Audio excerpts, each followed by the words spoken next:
And then I'll just have Nick go to the next slide.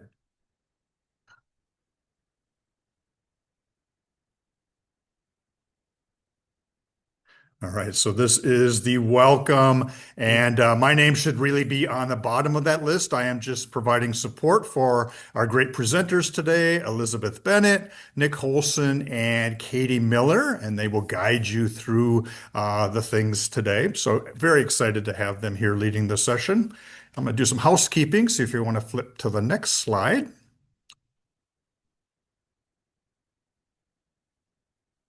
So as you see, we are recording. We'll record the first half of the training, but we're not going to record the second half when you're in breakout rooms. We are going to send you a copy of the slides and a packet. And so I will send that out either later today or first thing tomorrow. My colleague Kelly Rinda will send out your CEUs, provided you have attended both parts of today's training. And then I'm going to pop two links in the chat. One is for the evaluation. We greatly appreciate it if you let us know what you thought about today's session. And then the second is a donation link. If you want to provide financial support for these webinars, we greatly appreciate that as well. And I will include those in the follow-up email as well. So with that, I'm going to pass it off to Elizabeth.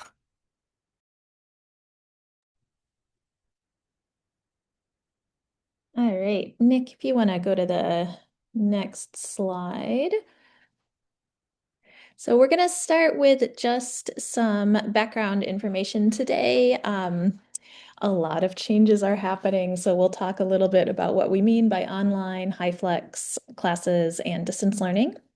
We will give you some ideas for ways that you, as a volunteer, can really support teachers and learners in your classes.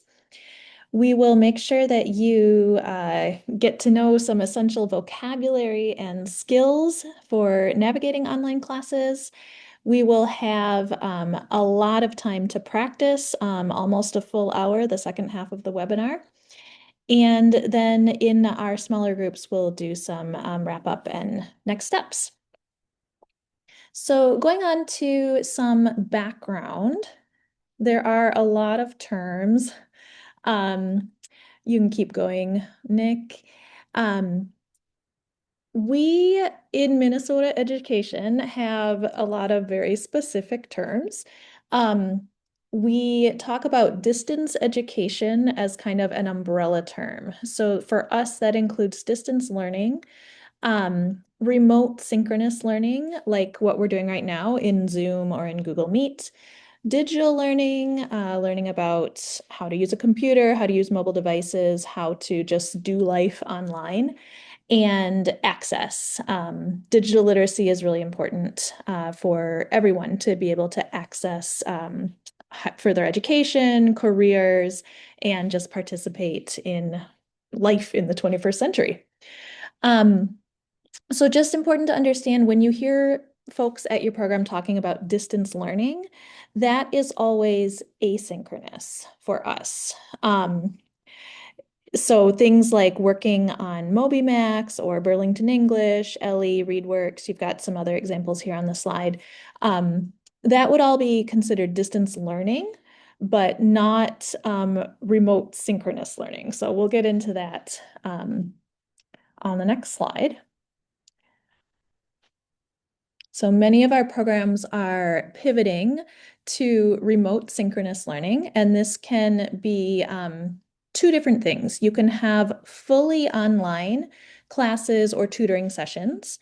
So this would be where learners usually don't come to the school building. Maybe they do if they don't have internet access or a device at home, but usually they get to stay at home or join from another location of their choice. Teachers and volunteers might come to the school, or everybody might be working remotely. We saw a lot of this obviously during the COVID years, and some programs are starting to go back to this model. Another model that we're seeing a lot recently is called Hyflex, and that stands for hybrid flexible. So it's hybrid because some people are going to be in person at school and other people are joining online. So, really important just to emphasize that flexibility piece. It really gives learners autonomy to make the choice that is best for them. What way are they going to participate? When I taught classes, I would have some learners who, one day they would come in person, the next day they'd be online, and I never quite knew how they'd be joining us. Um, and it really just provided great flexibility for people who had complicated schedules or childcare needs or transportation barriers, and just providing access to education. If you want to go on to the next slide, Nick. So all of those online classes, whether you're using Zoom or Google Meet or Microsoft Teams or another online meeting platform, technically in Minnesota, that's not distance learning, which is very confusing and frankly not a really great term, but that's kind of how we have things set up. We have adult education programs are funded based on hours that learners spend doing educational activities. So all of the hours have to be entered either as distance learning proxy hours, which would be asynchronous, or contact hours, which is anything synchronous. Um, yes, you will get a copy of the slides. I see that question in the chat. You're actually going to get a whole website with a bunch of resources on it. So we can keep going. And I have a question I'd like you to share in the chat. And just being mindful that we are being recorded, and I'll be reading some of these responses aloud for those of you who are watching the recording. But I'd love it if you could share just a little bit about what changes are happening currently at the programs where you volunteer or work.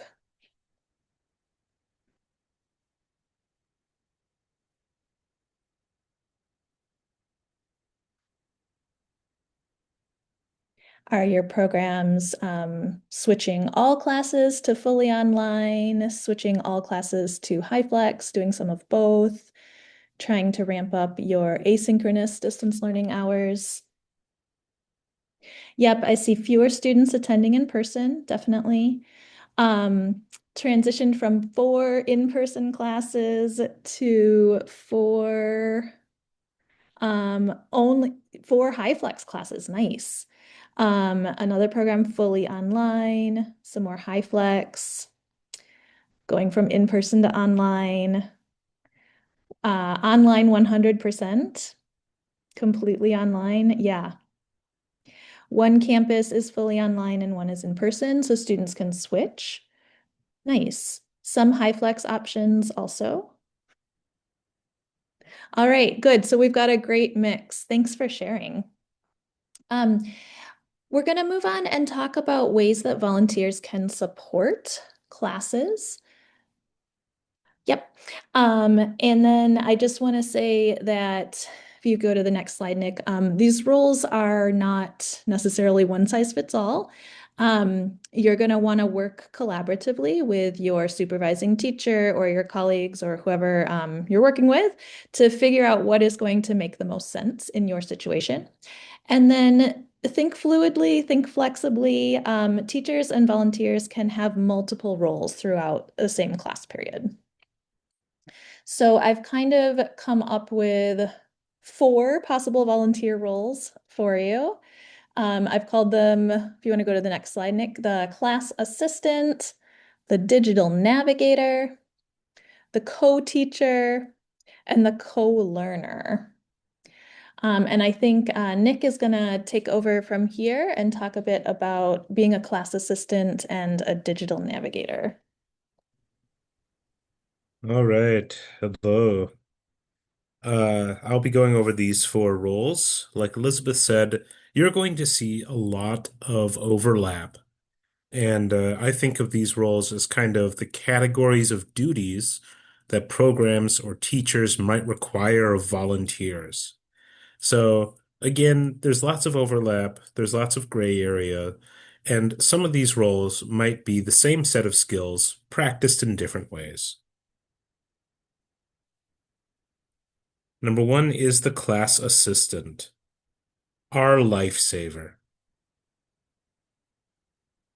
This is, I think of it as the standard role for volunteers, that they're an extra person in the classroom who can help with a teacher. Classroom assistants are pretty vital in large classrooms. You definitely want like one assistant per five or so students. There's some ratio out there. In this role, online, classroom assistants help greatly with troubleshooting. They can serve as a second pair of eyes for people sharing the screen. I'm in charge, for example, of sharing my screen, and I will frequently ask my fellow hosts, am I sharing the correct slide? Is there an element of my Zoom client that is interfering? Am I accidentally sharing my secret Facebook page? Things like that. Classroom assistants can also do some co-host or moderating, making people latecomers join, like managing entrance rooms for either Meets or Zoom, and overall be a friendly, accessible figure who can observe and intermingle with students. Elizabeth says, yes, in an ideal world, we would have that many classroom assistants. Sadly, we live in a world of hard realities. And in these hard realities, things don't work that well. Linked here, I want to point out the gray box, is there is a very good presentation about classroom assistance by Mankato. And they have a pretty good model, pretty smooth model of how classroom assistants can help students join online class and take that burden off the teacher of making sure that everybody is getting from their end, I think in WhatsApp, to the Zoom meeting. Yeah, they have a long practice. Moving on. The next role we're calling Digital Navigator. I'm a little biased. That's my job description. A digital navigator had a little bit of mystique around it, as what their duties are. But if you had to sum it up, digital navigators are troubleshooters. They address gaps and barriers in the instructional process. Think of them very much like support staff. So a volunteer can serve as a digital navigator by addressing gaps or barriers in the digital inclusion process. For example, if there's something up with a student device, if a student is consistently having a problem joining from home, or if the teacher doesn't have time to coach digital literacy skills, those are good options to work in the mode of a digital navigator, somebody who's going to sit down and help the student muddle through whatever issue they have. Digital Navigator is a little bit more in-depth than something like a tutor. Usually you take somebody out of a classroom. If you take a look at the qualities listed on this slide, things like problem solvers, service-oriented, empathetic, or patient, digital navigators kind of don a like social worker light hat is how I think about it. If that sounds too intimidating, you're very person to person. You work with a student and you work together to try to understand what problems they might have or to help the student address any frustrations with the online class.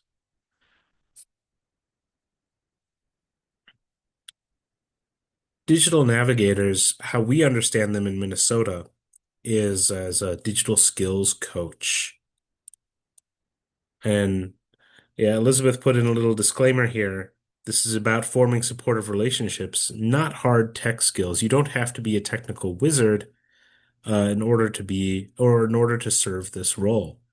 What this role really is identifying where students are having issues and working through them to help join your Zoom or Google Meets class.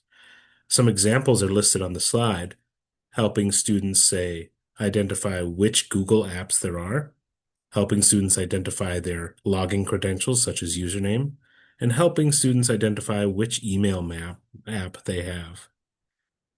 There's a question in the chat. Apologies if I get the name wrong. Ogbiji Okam asks, say more about being culturally competent. For me, this means understanding what our students' backgrounds are. Many of our students, at least in my program, and in many ABE programs, come from an immigrant and refugee background. That means being willing to work with a student, understand that the phone might be their sole device, it might be their point of contact. Understand that our students, at least in my program, for example, the typical student is a parent with a large family of children whom they sometimes have to rely on for tech help skills.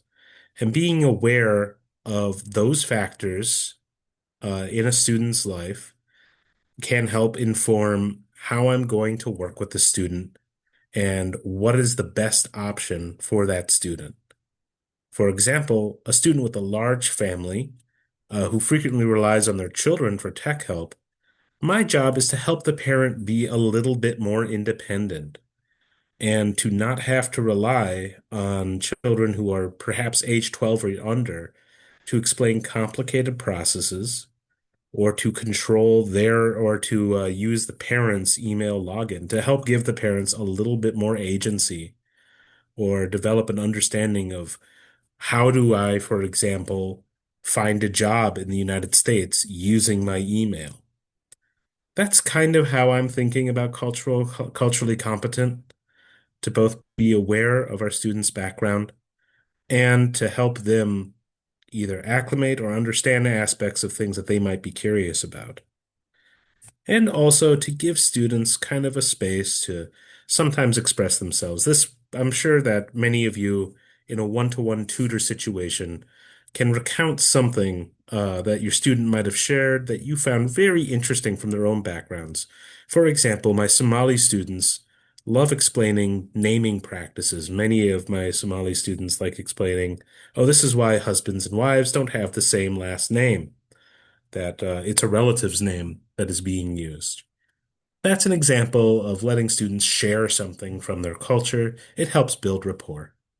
This will carry over to our other roles.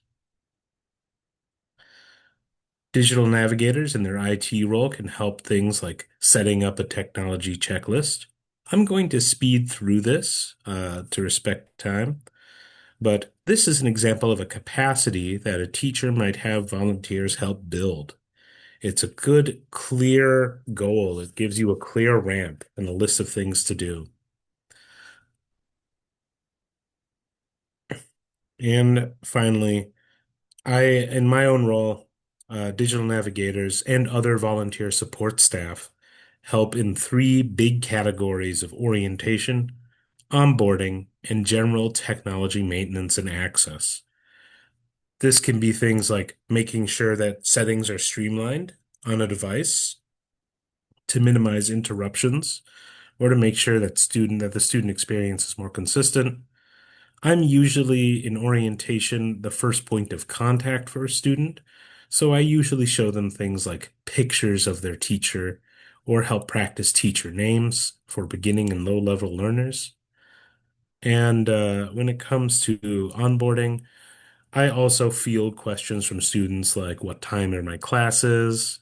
What do I do? What sort of test do I have to take? Things like that. Let's go forward. The other volunteer role, co-teacher. Thanks so much, Nick. Yeah, these second or third and fourth roles are probably a little more familiar to you from in-person volunteering. But you're still going to want to have a good grasp of the online meeting tech skills to do these roles effectively. So as a co-teacher, volunteers can work with individual learners, maybe like one-to-one tutoring or a small group. I loved it when I had volunteers who could do some parallel teaching with me. I would do like a math lesson, and my volunteer would do maybe a grammar lesson, and we would each take half the class. And then switch learners halfway through, so everybody got to do both lessons. It was really great. Um, but in order to do that, you want to make sure that you either bring your own device or you have a plan in place to borrow a school device. And you're going to make sure that you're really comfortable joining an online breakout group, sharing your screen, or sharing links to materials in the chat. And we will practice those skills later in today's training. So if you don't go on to the next slide, Nick.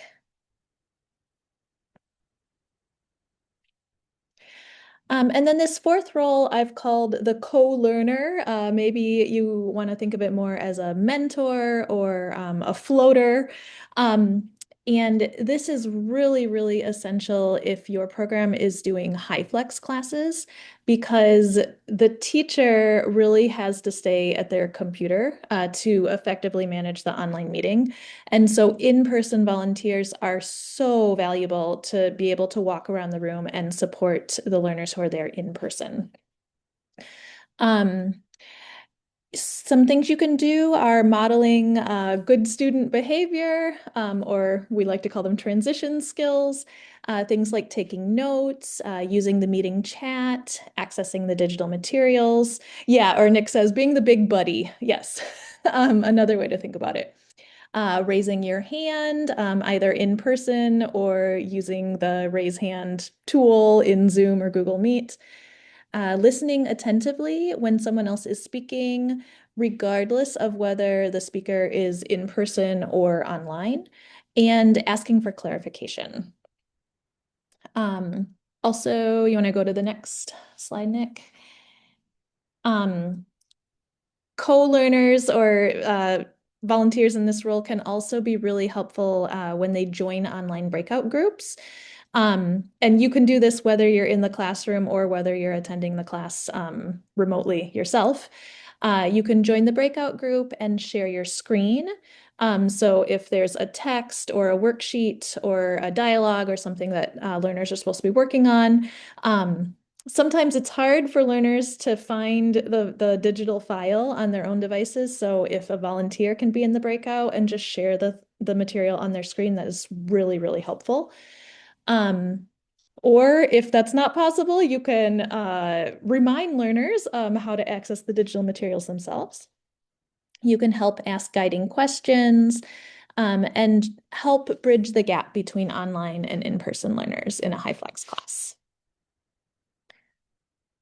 And then I have another question for you where I'd like you to please share in the chat. I'm wondering, how are you already supporting online or Hyflex classes? And what would you like to be able to do? Thinking about those roles of class assistant, digital navigator, co-teacher, or co-learner.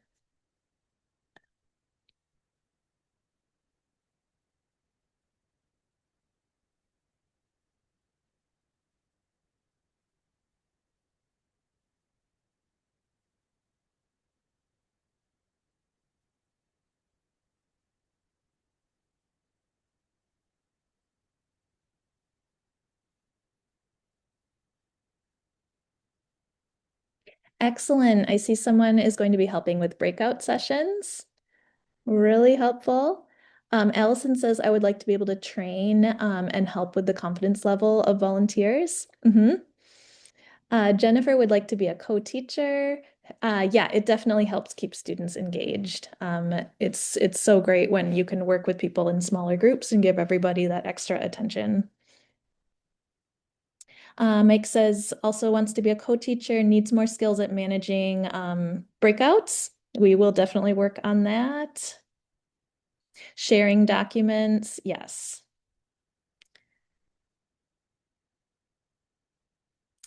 Yeah, sometimes needing to manage background noise or muting when it's not your turn to speak in an online meeting, helping student comprehension, being sort of the on-call tech person for all of the online classes, um, wanting to do some larger scale digital literacy trainings. Great.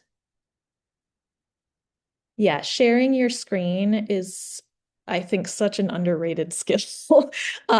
It's not hard once you've learned how to do it, but yeah, it really, really helps move the class along. Donald wants to help in all of those ways. Yeah, Christy in Northwest Minnesota says they're intrigued by, I think, this Hyflex format as a way to increase contact hours and to support our large geographical area. Yeah. All right. We have a lot of resources to share with you, so I'll have Nick switch it over to the next slide. And then actually, if you want to just click that link and we'll take a quick tour of the website. So often teachers will use a learning management system like Google Classroom is very frequently used. Canvas is another option, Schoology. Um, but sometimes it's easier to just use a website. So we've just created a very simple Google website. You can make this for free with a free Google Gmail account. Um, you can see it's not very Pinteresty, it's not fancy, but it's a digital home base. So any links to assignments, links to materials, links to your online meeting, you can have everything all in one place. You can create a short URL using tools like tinyURL or Bitly. We can talk about that a bit later in the breakouts if you're interested.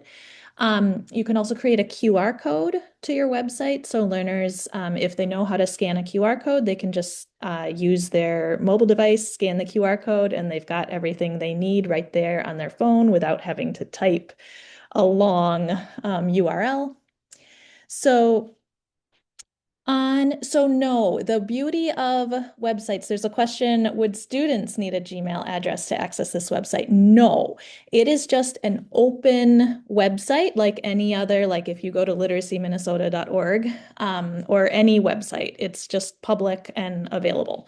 So important to understand that because it is public, it is open to anyone, not just people associated with your school. Um, but it removes that barrier of having to log in with an email address or a username and password. Um, so you can see right there on the landing page, we've got that first black button will take you to the slides, so you can refer back to the slides. And then we've got additional resources. If you want to click on that quickly, Nick. So we've got these have been shared before with Minnesota Adult Education, but just sharing them again so that everybody has them. We've got 3 Padlets that each Padlet has a ton of resources linked on it. Um, We've got a vertical slides template because many learners are joining online class on their phones. And if you make slides with a vertical layout, it can be easier for learners to see when they're joining on a mobile device. Yes, generally you can rotate your phone, but that doesn't always work depending on the type of device or the settings. And learners don't necessarily know how to do that. So sometimes vertical slides just make a lot of sense. They're also really easy to print because it's closer to that 8.5 by 11 format for your printer. The North Star Digital Literacy Curriculum, they have very kindly allowed us to have a sample unit that you can download, and it happens to be the unit on supporting K-12 distance learning. So includes lessons on things like troubleshooting and accessing online assignments, designed for adults who want to support their children, but could also be helpful for your adult education context. We have some short digital skill video tutorials that all have worksheets that go with them. We have some more information and resources about Hyflex classes, and then kind of this one-stop doc for both synchronous and asynchronous learning in this crazy time that we're in. Also, if you happen to be in the Twin Cities metro area, You are invited to come to our Open Door Midway lab for in-person support. It's just a drop-in lab. So if you're available Tuesdays and Thursdays, we'd love to see you here in St. Paul. Um, yeah, the Cilia T, those digital skill video tutorials, I think there's an entire tutorial just about Zoom meetings. So that might be a really good resource to check out. Um, but let's go back to our slides, Nick, because I want to make sure you have time to get through all of the wisdom that you have gleaned over your years of being a digital navigator. Yeah, we have like 2 minutes. All right, let's go back.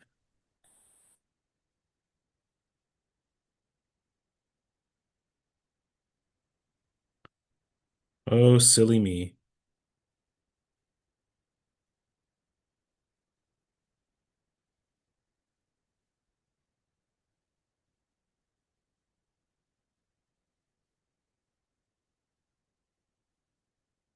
All right. Thank you for those tips and resources.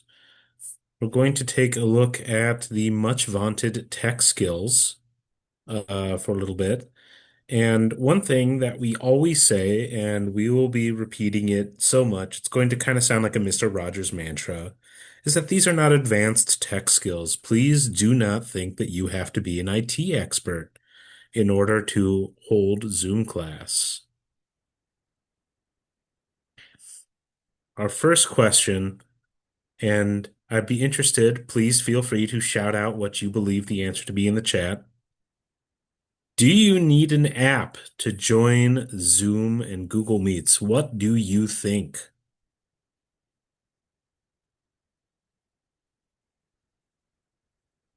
No, no. Answer in all caps. Nobody read that one.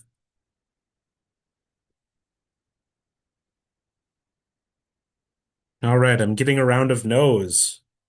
And congratulations.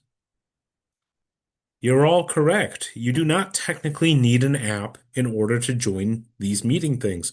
An app makes things much easier. The app is usually the easiest way that I've found personally. It might be different for other people. I usually find it easier to just explain what is the app and where do I find it to students. When it comes to Zoom, for example, there are three major ways to join Zoom. One from the app, now called Zoom Workplace. This is on desktops, laptops, mobile devices.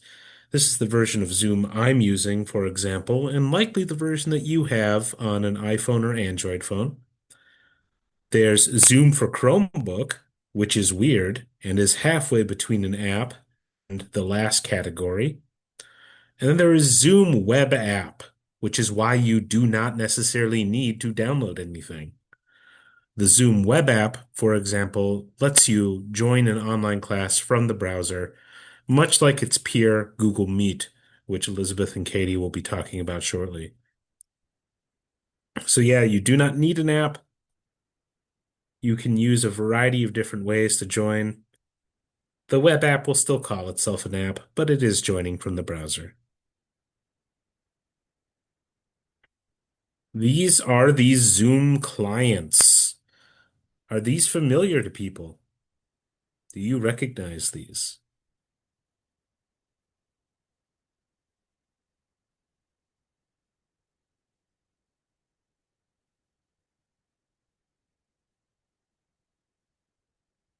Uh-oh, only one yes. Teacher, what is Yeah, client? that's a good question. Client is another way to say app. I'm using the word client because if you ever have to look something up about a specific version of Zoom, you might be better off using that word.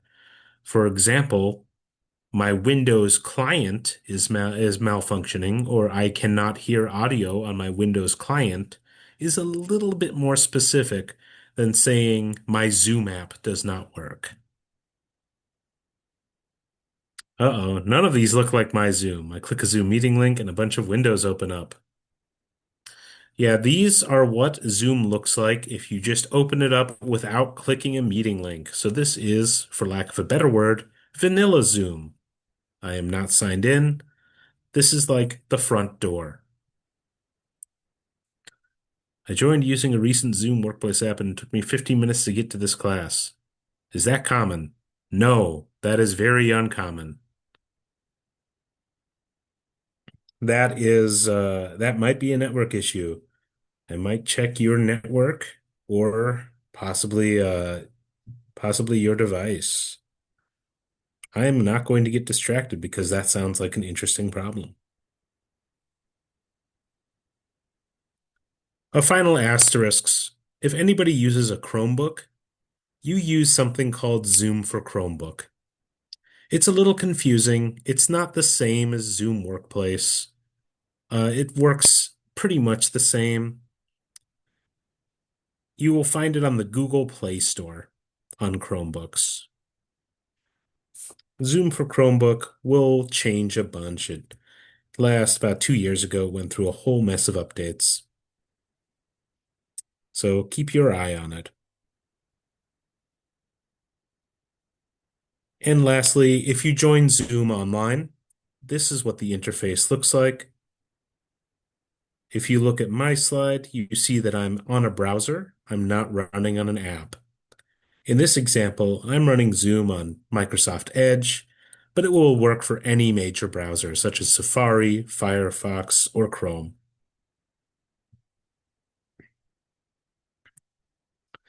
Before I proceed, Elizabeth, would you be okay if I took this one, or would you like to?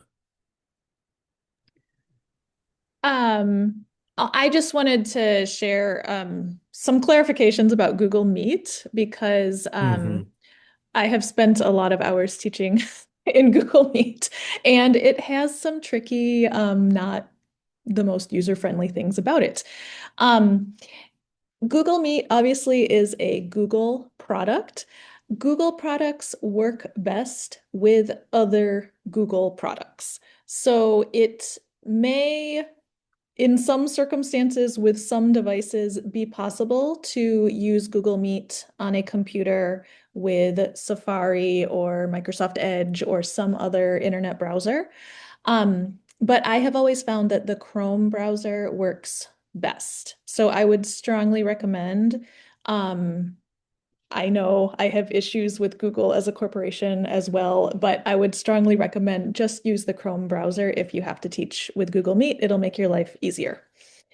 Um, if your learners are using mobile devices, which they probably are, again, it may, under some circumstances, be possible to join Google Meet on their mobile device without having a special app, but it's going to just be so much easier if they just get the app. The good news is that the Gmail app has Google Meet built in. So if you look at that at the bottom of the screen when you open your Gmail app, there's the little mail icon on the left, which by default you always go to your mail inbox. But if you tap that little camera, it takes you to Google Meet. So if you have the Gmail app, you already have Google Meet. There's no need to install another Google Meet app. Um, if for some reason somebody does not want to have the Gmail app on their device, there is a separate Google Meet app that you can install, but it's usually not necessary. If you want to go to the next slide. Somebody mentioned this happened with Zoom, like they click a link and then a whole bunch of things happen, and then eventually they get to their Zoom meeting. Same thing with Google Meet. I had a couple learners, I could not figure out why they could not tap the link and join my class. Um, I think I'm still not 100% sure, but I think what happened was they just were not waiting long enough. And I sent them the link in WhatsApp. They had to tap the link. It had to open the Gmail app, and then it had to get to Google Meet, and then it had to get to our meeting, and it just has to cycle through a lot of things. So they need to wait. Just tap the link. Don't do anything else. Just wait until you see your camera, your face in the camera, and then tap join.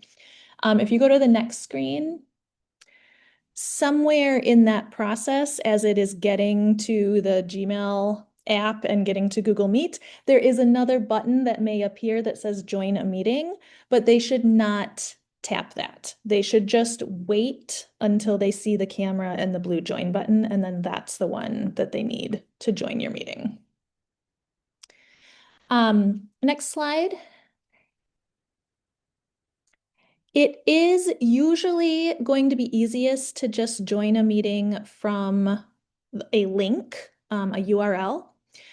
Zoom tends to have very, very long links. Zoom meetings also, it depends how they're set up, but they probably have a meeting ID and maybe a passcode. So if learners just have the meeting ID and passcode, they could theoretically join the meeting that way. Just enter the meeting ID, and then if a passcode is required, also enter the passcode.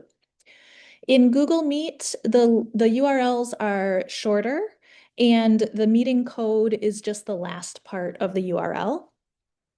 So if they want to join the meeting that way, if they can't click the link for some reason, they can just enter the code.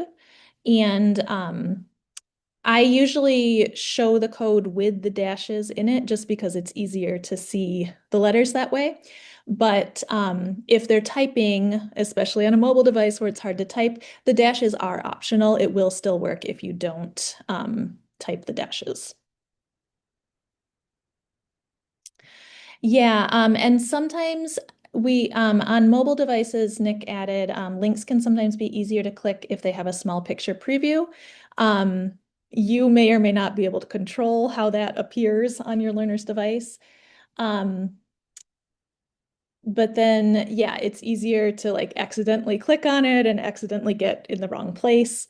On some devices, learners may have to do it like a one tap is not necessarily enough. They may have to press down and wait for another menu to appear and then select from the menu like which browser they want to open the app in. So there may be another step involved. Codes maybe in some circumstances can be easier, but again, they have to have enough proficiency with typing accurately that they can enter the correct code. Thanks, Nick.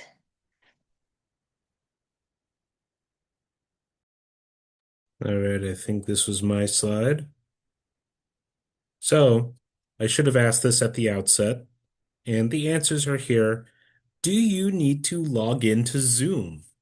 Think about your own process and how you join classes.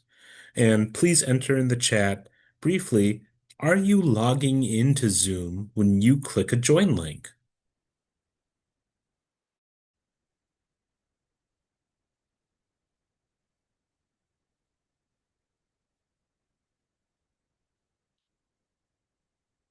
And now I see alternating yeses or nos.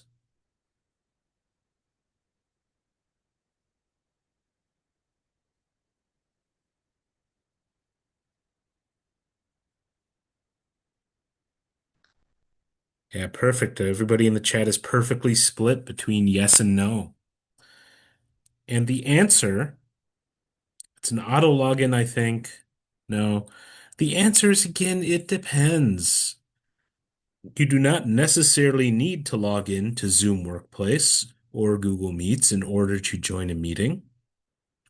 And some people are automatically logged in. For example, it is extremely common if you use the Chrome web browser or Gmail to always be signed in to your Google account. So when you join a Google meeting, when you join Google Meets, you are signed in to your Google account and will appear as such to the teacher. However, you do not necessarily need to be signed in to use your app. If we look at my little preview of Zoom here, earlier somebody mentioned, oh, this doesn't look like what my Zoom looks like. And I said, well, this is vanilla Zoom. It's what Zoom looks like kind of at the front door if you just open it up without going to any meetings or without logging in. They have two prompts, the top of which is join meeting. So Once you've installed Zoom on a student device, for example, they're usually good to go. They can join whatever class you need. This applies to volunteers as well. If you're serving as a co-teacher or a teaching assistant, you likely just need the app or the join link, and then the teacher can elevate you to a co-host. Vanilla Zoom is killing me. Oh no. Elizabeth has a comment that if you use Google Meet through school districts, it's common that meetings are restricted to users logged in with their district account. They'll be covering that in the more specialized Google Meet breakout, which I know less about. So again, if you use Google Meet, you'll follow Elizabeth and Katie Miller. So, no, you do not necessarily need to join or to sign in order to join a meeting. In cases where you do need to log in, your program might provide you with a username or password, or require you to use your own personal Zoom account. If you are acting in a substitute teacher role, your program might have to add you to their system. They might give you a paid account requiring a more specialized login things. And hopefully that program has a way to make sure that you know what that password is, or you've practiced before, you've had a chance before joining the class to practice. Let's go on. This is our basic passwords primer. If you had to rate yourself on a scale of 1 to 10 on remembering your passwords, I'm curious, where would everybody rate themselves? I'm going to put myself in there. Good job, Mike and Christy. I'm a 5. Hello, Allison and Danny's fellow 5s and 4s. A 3. 0, I depend on my passwords. Elizabeth, that's a +6. Yeah, passwords can be tricky. When I work with students, that's the number one thing that we always have to do. We always have to reset passwords. If you ever see me, Elizabeth, Katie doing a presentation about digital skills management or anything, you'll probably see a version of this slide. These are basic reminders to get a handle of your password. Store them in your browser, on your phone, write them down physically. Rely on what's called single sign-on. That's where you sign into something like Zoom or another app using your email. Your password is the key to your house, your digital house. So make sure to know it and find a way to reset it. If you're nervous about that, it's a good idea to meet with a staff member and figure this stuff out before class. Some other basic tips. I don't think we have any absolute beginners here. But if you ever find yourself in a teacher assistant role or a digital navigator role where you are running students through a first-time setup, you can think back to the sort of roadblocks that you regularly encounter and what sort of steps you might take in order to smooth those out. For example, when I set up a student on Zoom, I install or update the app. If they do not have it, I walk through how to get it. I join a practice meeting where I accept camera and audio permissions. Those are pop-ups asking where Zoom asks a device, hey, can I use your microphone? Can I use your camera? Oh, they always have to choose allow for their teacher to see, hear, and see them. Yes, and I will fully admit that I'm a little guilty of steamrolling through that process and doing it on the student's behalf. This can get me in trouble on an upcoming slide. Another thing to walk through, and it really pays dividends, is to teach students or guide students on how to enter their own names. I always love when a student figures out that what is the name field and whether or not their name is iPhone or Android. All right, we're going to have to hurry it up a little bit. Other things to pay attention to, notifications. These are pop-ups that Zoom, Google Meets, or other websites have. Generally, I recommend to disable those. You might have to manage these according to your own preference. They can be disruptive or overwhelming. You can manage notifications on your browser's setting or on your operating system settings. We don't have time to go super in detail, but be aware if you're getting tons of pop-ups from Zoom or Google Meets, those are probably notifications. Oh, Christy says that her consortium has a standard for DL usernames and passwords. Oh, that's such a lifesaver.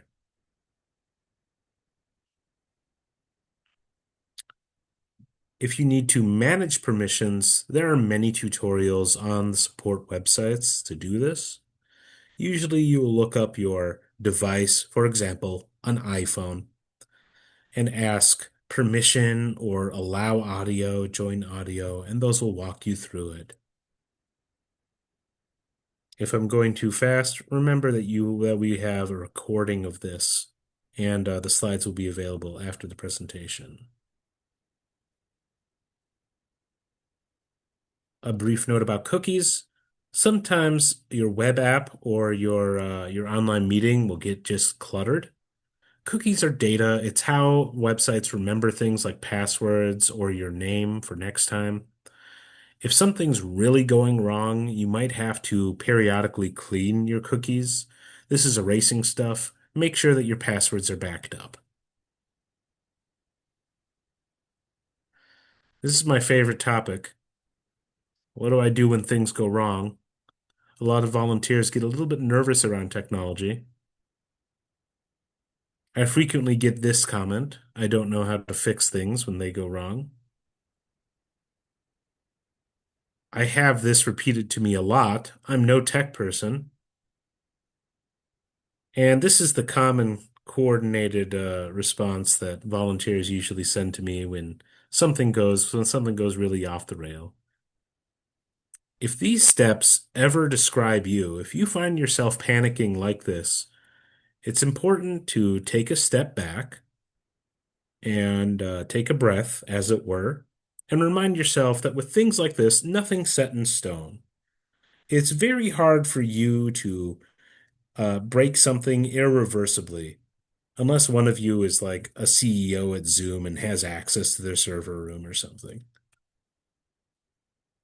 A lot of the troubleshooting skills that I've developed, both professionally, personally, or just over the course of what I do, are very common sense. They're rooted in common sense stuff. This isn't rocket science. If we think about our own lives and what we do day to day, we can think about what we do when something goes minorly wrong. For example, when our car makes a weird sound, when the shower starts leaking, when our pet ate something. For example, one of our coworkers, Rob, was sharing with me how his cat ate something bad and he had to figure out what to do based on observed behaviors, taking a step back, and in this unfortunate case, letting the cat expel stuff.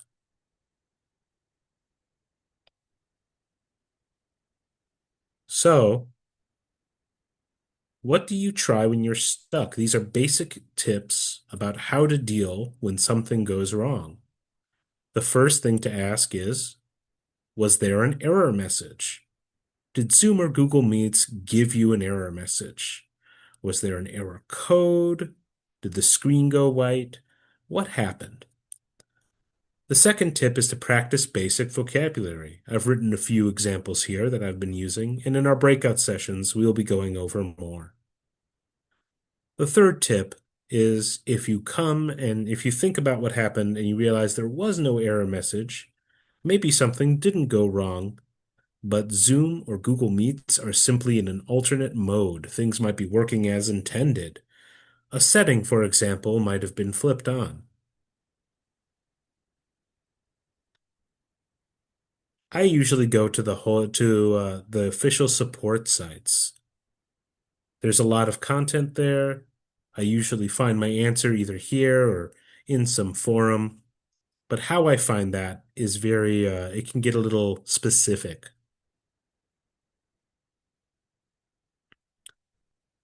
So I want to get to our question at the end of this section, so I might skip this.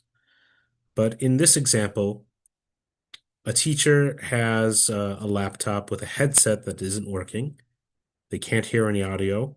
How do they narrow down what is the issue? I'm going to skip to how I would do it. I would try a very specific internet search. For example, I would probably have the brand of the headset.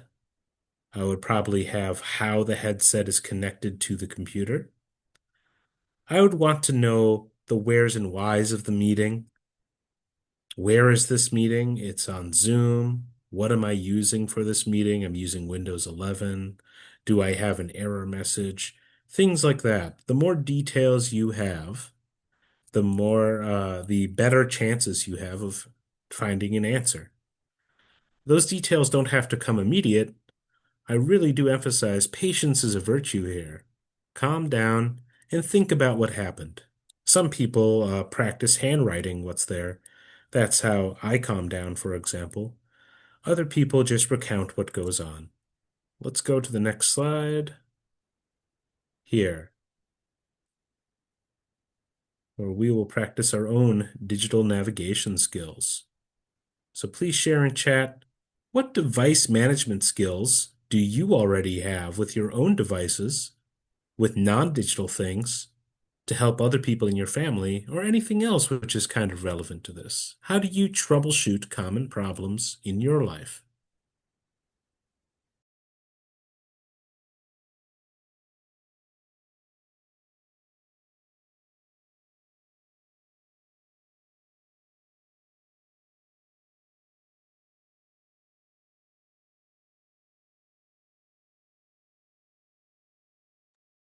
All right, Jennifer says Google or YouTube. How to fix, reload the page, Google or TikTok. Almost nothing is more effective than looking at somebody doing or modeling what the answer is. I strongly support people looking up how do I blah blah blah videos on YouTube. Uh-oh, asking Nick. Relying on a coworker is a good option, especially if there's built-in expertise.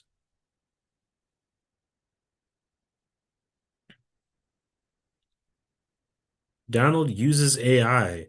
AI can be powerful at quickly scraping together answers from across the internet. Generative AI can be powerful.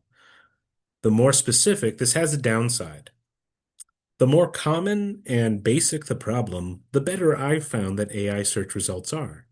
The more specific the problem, the more I have to pay attention to what information AI is scraping to make sure that it's not hallucinating an answer or getting something wrong. Ask my husband, who's an engineer. Please drop his details in the chat.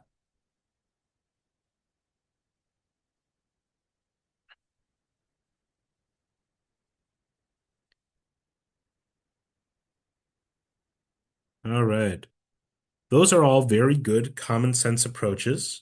And that's the level of IT skills that we're asking if you're in the volunteer as a co-teacher or a digital navigator. We're not asking you to be able to go ahead and deprogram something or debug something, but to have enough wherewithal, if a student comes in with a thorny problem, to try to find the solution on a widely available resource like YouTube or TikTok or anywhere that might be convenient. All right. You How are did we it, doing? Nick. We're right at 2 o'clock. Thank you. Yay. So we will take a break, but we would like you during the break to first think about finding something, perhaps something you are using in your class, like a story or a dialogue or a worksheet, Or if you don't have anything like that in digital form on your device, maybe a photo that you don't mind sharing, or a website or anything, but just have something ready because we will be having you practice sharing your screen when you come back. And I would also strongly encourage you to grab a mobile device if you have one. I'm assuming most of you are joining this Zoom meeting on a computer, which is great because it has a larger screen and it just makes everything easier. But most of our learners don't have computers, unfortunately. So it's really important to experience what it's like to join a Zoom meeting or Google Meet on a phone, or if you don't have a phone available, maybe you have a tablet also. It'll be very similar. So grab a mobile device if you can, and then also have something ready on either your computer or your mobile device that you don't mind sharing. We will take, we can do a 5 minute break. Let's do a 5 minute break. We'll come back at 2:07. So be back here in Zoom at 2:07.